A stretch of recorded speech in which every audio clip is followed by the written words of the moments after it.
Well, it seemed important on this St Mark's Day lecture to consider what St Mark's brings to the reflection on the experience of war. I thank my colleagues for their really brilliant insights, and I hope in these comments at the end to bring together some of what we've heard in my own way.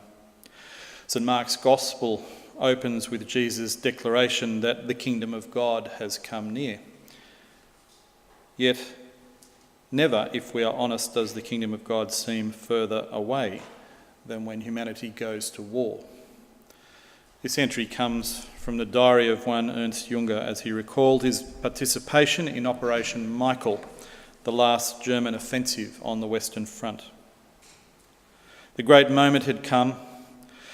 The curtain of fire lifted from the front trenches. We stood up. With a mixture of feelings evoked by bloodthirstiness, rage and intoxication, we moved in step, ponderously but irresistibly, toward the enemy lines. I was well ahead of the company. My right hand embraced the shaft of my pistol, my left hand a riding stick of bamboo cane. I was boiling with a mad rage which had taken hold of me and all the others in an incomprehensible fashion. The overwhelming wish to kill gave wings to my feet. Rage pressed bitter tears from my eyes. The monstrous desire for annihilation which hovered over the battlefield thickened the brains of men and submerged them in a red fog. We called to each other in sobs and stammered disconnected sentences. A neutral observer might have perhaps believed that we were seized by an excess of happiness. I'm often taxed by how to hold forth the kingdom of God into such a thing. Military historian John Keegan describes war as a protean activity that changes form often unpredictably. The war that Anzac Day first described, as remembered by people like Junger, differs from Australia's involvement in Afghanistan. The Ben Quilty painting that spoke first to me was Kandahar. Quilty described Kandahar, the city, as being a cross between the worlds of Mad Max Beyond Thunderdome and Catch-22, surreal, dusty and violent place. For the first week in Kandahar, he said, I basically felt like I was dodging rockets. The first night we landed there, 2 or 3 rockets landed inside the compound. This painting was Quilty's first visceral response on his return from Afghanistan, and it sums up the maelstrom of war. It's endless unclarity and uncertainty and anxious hyper-vigilance felt every exhausting moment in Kandahar. There does remain something constant in war.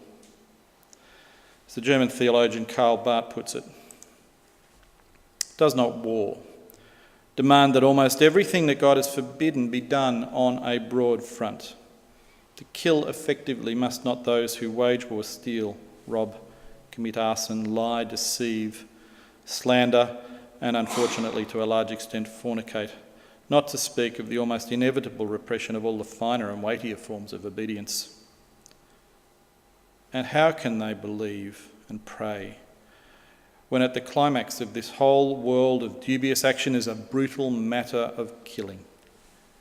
It may be true that an inner strength may become, for a soldier, a more strong and genuine because a more tested possession, but it is certainly not true that people become better in war. The fact is that war is for most people a trial for which they are no match and from the consequences of which they can never recover. And I sadly recall Bart's rueful comment just this Sunday when I read on ABC News that, quote, in the past 20 years, more serving and retired Australian soldiers committed suicide than those who died on the battlefield. The mother of one such person was quoted as saying that we're losing 5 times the amount of people taking their own lives than what are lost in active service. What can Christianity hold out to such men and women for whom war too often tears apart faith and makes it seem meaningless?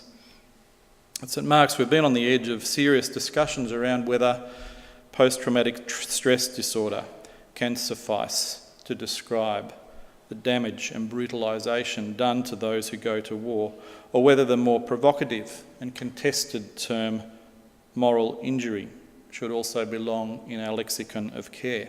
Even more audacious and contested for many is the possibility of something called spiritual injury, which may better describe what Barth had in mind. It has become difficult for modern Australians to contemplate what Jesus Christ might hold out to men and women who live through this hell. To raise that thought can all too easily seem twee to those men and women, or like churchy, self-interested proselytising to try. But with full cognizance of my lack of experience with such men and women, I can't help wondering if we do those of them with such enormous psychache a further disservice, not at least to name the possibility of a person who stands with them, alongside them, and in their inner world after and during the travail of war. The ministry of those first post-World War I chaplains drew upon the sacrificial death of Jesus to make sense of such slaughter, that just as Jesus was sacrificed for the good of the many, so also were those young men.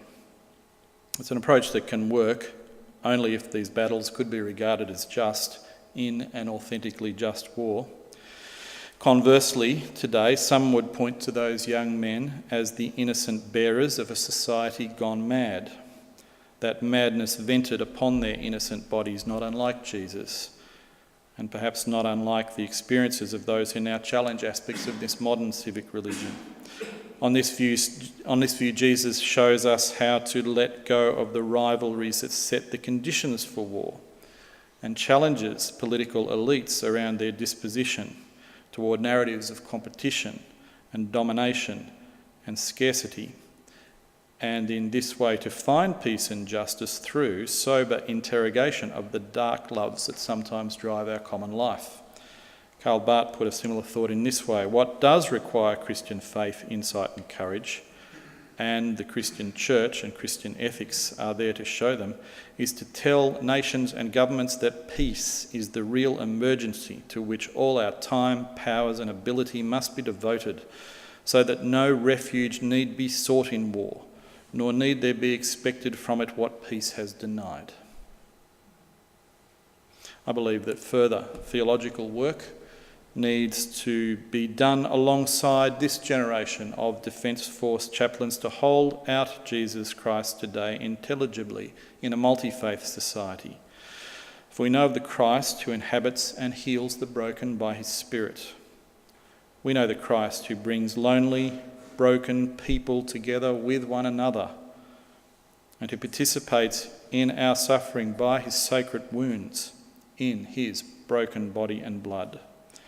We know the Christ who offers forgiveness and grace to those who shudder in guilt over what they have done and shame over who they became. We know one who brings resurrection hope to the hopeless and who meets people in a way that no psychologist is permitted to share. As we've heard, Anzac Day has become its own kind of sacred in Australia in a way that makes us loath to comment or query.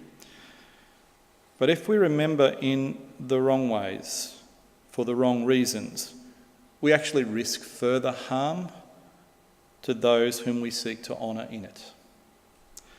So on this St Mark's Day, we at St Mark's offer ourselves again to this national conversation to serve those who are broken by war and to remember them well.